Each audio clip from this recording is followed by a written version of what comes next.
Towhid Hridoy issue নিয়ে দেশের ঘরোয়া ক্রিকেটের নাটকীয়তা কম হয়নি। প্রথমে 2 ম্যাচের জন্য নিষিদ্ধ করে পরে মোহামেডানের আবেদনের প্রেক্ষিতে তার শাস্তি কমানো হয়। তবে হৃদয়ের শাস্তি কমানোতে অসন্তোষ প্রকাশ করেন দেশসেরা আম্পায়ার শরফুদ্দৌলা ইবনে শহীদ সৈকত। বিসিবির চাকরি ছাড়ার মতো সিদ্ধান্ত নেন তিনি। তবে পরবর্তীতে শরফুদ্দৌলার কথা বিবেচনা করে আবারও হৃদয়কে নিষিদ্ধ করে বিসিবি। আর তাতেই ক্ষুব্ধ হয় মোহামেডানের ক্রিকেটাররা। এমনকি তামিম ইকবালের নেতৃত্বে সভাও ডাকে তারা।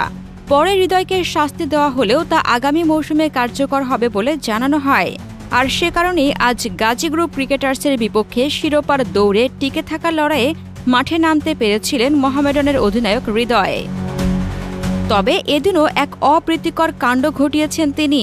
এদিন আম্পায়ারের দেয়া আউটের সিদ্ধান্তে অসন্তোষ প্রকাশ করেন তিনি। আর তাতেই তাকে 10,000 টাকা জরিমানা এবং একটি ডিমেরিট পয়েন্ট দেওয়ার সিদ্ধান্ত নেওয়া হয়, যার ফলে ডিপিএল এর অলিখিত ফাইনালের আবাহনীর বিপক্ষে খেলা হচ্ছে না মোহামেডান অধিনায়কের। প্রেক্ষিত সুপার লিগের শেষ রাউন্ডে আগামী মঙ্গলবার মাঠে গড়াবে আবাহনী মোহামেডান ম্যাচ। সেই ম্যাচে যে দল জিতবে তাদের হাতেই উঠবে ডিপিএল এর এবারের আসরের শিরোপা। আর ম্যাচ পরিত্যক্ত হলে চ্যাম্পিয়ন হবে আবাহনী।